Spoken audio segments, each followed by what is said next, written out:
ఓం శ్రీ గురుభ్యో నమ. ఓం శ్రీ మహాగణాధిపత్యే నమ.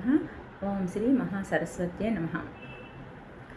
ఇప్పుడు మనం భాగవతం దశమ స్కంధం ఉత్తర భాగంలో భాగంగా కుచేలోపాఖ్యానం గురించి తెలుసుకుందాము. కుచేలుడి అసలు పేరు సుధాముడు.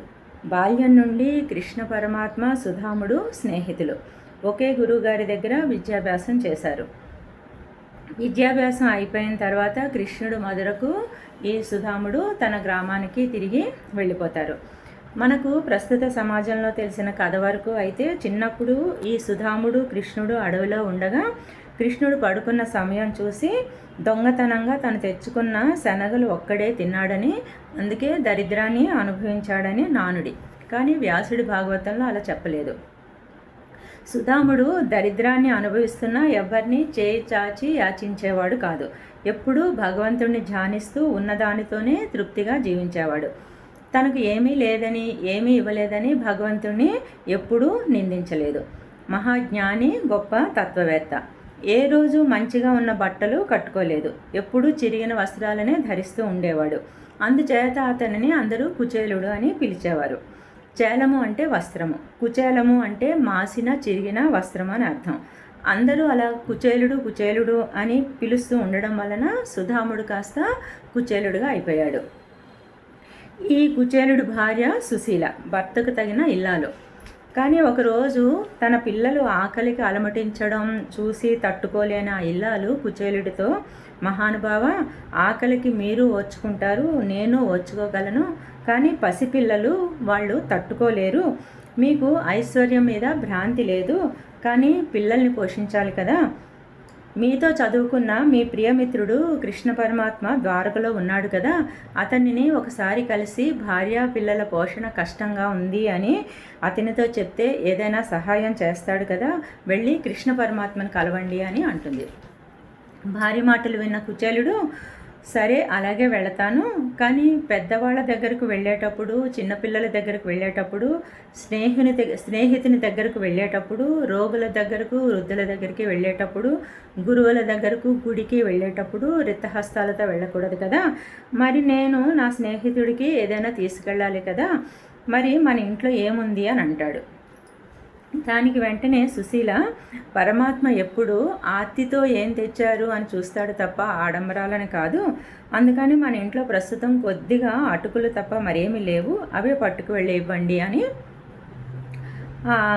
కుచేలుడి తాలూకా పై పంచెలో అటుకులని చిన్న మూటగా కట్టి ఇస్తుంది. అవి తీసుకొని కృష్ణ పరమాత్మ దగ్గరికి ఈ కుచేలుడు తన గ్రామం నుంచి బయలుదేరి నడుచుకుంటూ నెమ్మదిగా బయలుదేరుతాడు. తినడానికి ఏమీ ఉండదు, బాగా అలసిపోతాడు. అతి నీరసంగా ద్వారకా పట్టణానికి చేరుకుంటాడు.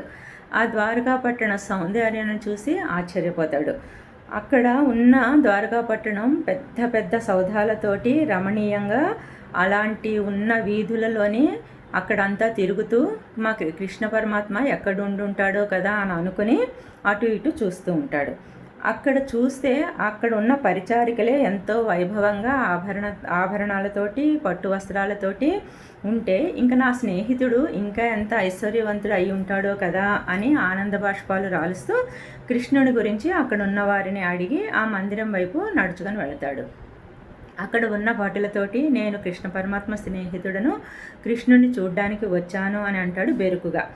దయనీయమైన స్థితిలో ఉన్న తనని చూసి భటులు లోపలికి పంపించరో అని అనుమానంతో ఉన్న కుచేలుడితో, మేము లోపలికి వెళ్ళి చెప్పి వస్తాము అని ఆ ఇద్దరు భటులు కృష్ణ మందిరంలోకి వెళ్ళి, ప్రభు మీకోసం ఒక పేద బ్రాహ్మణుడు వచ్చాడు, మిమ్మల్ని కలవాలి అని అంటున్నాడు, మీ చిన్ననాటి స్నేహితుడట అని చెప్పగానే రుక్మిణీదేవితో ఉన్న కృష్ణ పరమాత్మ గబాలన హంసతూలికా తల్పం నుండి దిగి గబగబా బయటకు వచ్చి కుచేలుని గుర్తుపట్టి, సుధామా, నా చిన్ననాటి మిత్రమా, ఎన్నాళ్ళైంది నిన్ను చూసి, రా అని చేయి పట్టుకొని లోపలికి తీసుకువచ్చి అక్కడ ఉన్న దర్బారులో కాకుండా తన శయన మందిరంలోకి తీసుకువచ్చి రుక్మిణి తాను తప్ప ఇంకా ఎవ్వరూ ముట్టుకొని హంసతూలికా తల్పం లాంటి ఆ పాన్పు మీద కూర్చోపెడతాడు. రుక్మిణీదేవితోటి, రుక్మిణి, ఈ సుధాముడు నా చిన్ననాటి స్నేహితుడు, నా అనుంగుమిత్రుడు కాళ్ళు కడగడానికి నీళ్లు తీసుకురా అంటాడు. రుక్మిణీదేవి బంగారు పళ్ళెం బంగారు చెంబుతో నీళ్లు తీసుకుని వస్తుంది. కృష్ణ పరమాత్మ సుధాముడి కాళ్ళు ఆ బంగారు పళ్ళెంలో పెట్టి ఆదిలక్ష్మి అయిన రుక్మిణీదేవి నీళ్లు పోస్తూ ఉండగా ఆ సుధాముడి కాళ్ళు కడిగి తనపై చల్లుకొని రుక్మిణి మీద జల్లి అక్కడ చుట్టూ ఉన్న వాళ్ళందరి మీద కూడా చల్లుతాడు. పన్నీరు తెప్పించి చెమటతో నిండిన అతని శరీరం మీద చల్లుతాడు. విసనకర్రతో విసురుతూ రుక్మిణి, ఈ సుధాముడు నేను బాల్య స్నేహితులు, ఒకే గురువుగారి దగ్గర విద్యాభ్యాసం చేశాము అని అంటూ ఆనందంతో ఉన్న కృష్ణ పరమాత్మని రుక్మిణీదేవి ఆశ్చర్యపోతూ చూస్తూ ఉంటుంది. అక్కడ ఉన్న పరిచారికులు ఇంకా భటులు, ఆహా ఈ బ్రాహ్మణుడు ఎంత అదృష్టవంతుడు అని పొంగిపోతున్నారు.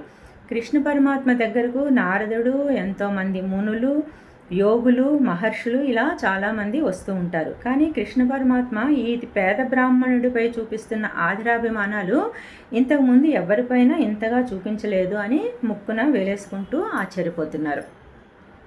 కృష్ణుడు కుచేలుడితో, మిత్రమా, నీ భార్య ఉత్తమ ఇల్లాలు కదా, నిన్ను అనుసరించే నడుచుకుంటున్న ఇల్లాలు కదా అని రా సుధామ భోజనం చేద్దాము అని కలిసి భోజనం చేసి స్వయంగా కృష్ణ పరమాత్మే తాంబూలం అందిస్తూ ఉంటే కుచేలుడు తన మిత్రుని ఆదరాభిమానాలకు పొంగిపోతున్నాడు. తర్వాత కృష్ణుడు, సుధామ నీకు గుర్తుందా, మన చిన్నప్పుడు మనం సాందీపని గురువుగారి దగ్గర విద్యాభ్యాసం చేస్తున్నప్పుడు మన గురుపత్ని మనల్ని కట్టెలు తెమ్మనమని చెప్పగా మనం అడవికి వెళ్ళాము. ఆ సాయంత్రం కని విని ఎరుగని రీతిలో కారు చికట్లు కమ్ముకొని కుండపోత వర్షం పడింది. మనం భయంగా ఆ రాత్రంతా ఒక చెట్టు క్రింద ఉండిపోయాము. తెల్లారుగానే మన గురువుగారు సాందీప మహర్షి మనల్ని వెతుక్కుంటూ వచ్చి మనల్ని పట్టుకొని ఆప్యాయంగా శరీరం అంతా తడిమి, మీకు ఏమీ కాలేదు కదా అని ప్రేమగా దగ్గరికి తీసుకున్నారు. మనలాంటి గురువుగారు ఎవరు ఉండరు కదా.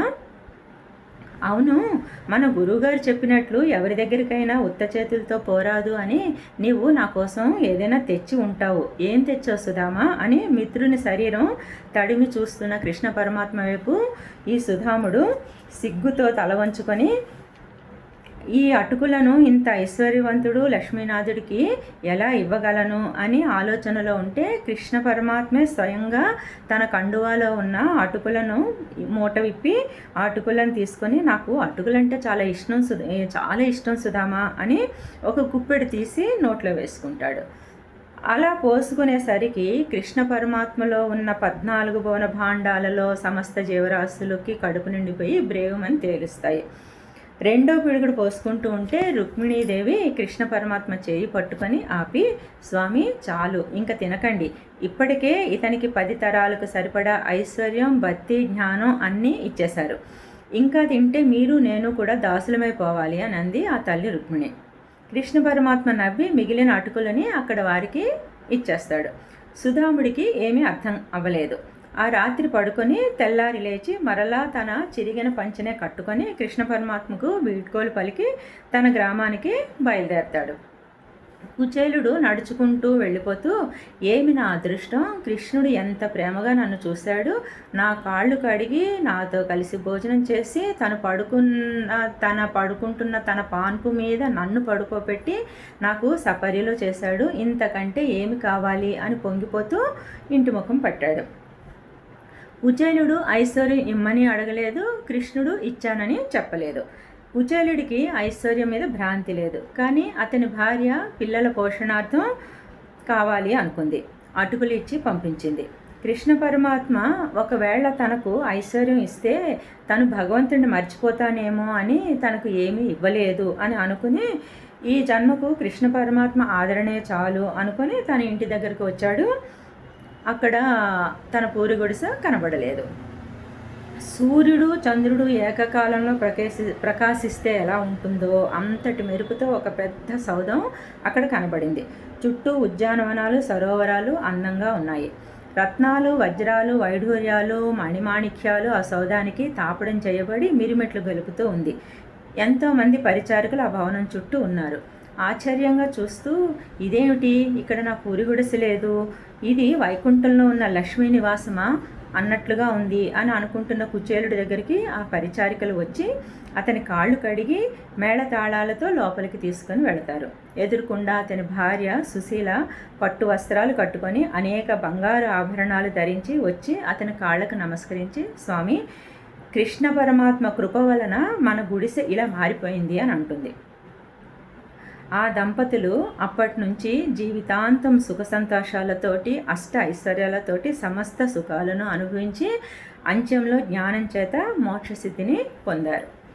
ఇంత పరమ పవిత్రమైన కుచేలోపాఖ్యానాన్ని ఎవరు వింటారో, ఎవరు చదువుతారో వాళ్ళందరికీ కూడా కృష్ణ పరమాత్మ యందు భక్తి కలిగి కీర్తి సంపదలతో అష్ట ఐశ్వర్యములతో తులుతూగి అంత్యమునందు మోక్షము పొందుతారు అని ఈ ఆఖ్యానానికి ఫలశ్రుతిగా చెప్పారు. తరువాత భాగంలో బలరాముడు హస్తినాపురం అను గంగలో త్రోయిబోనుట, బలరాముడు తీర్థయాత్రలు జనుట గురించి తెలుసుకుందాము.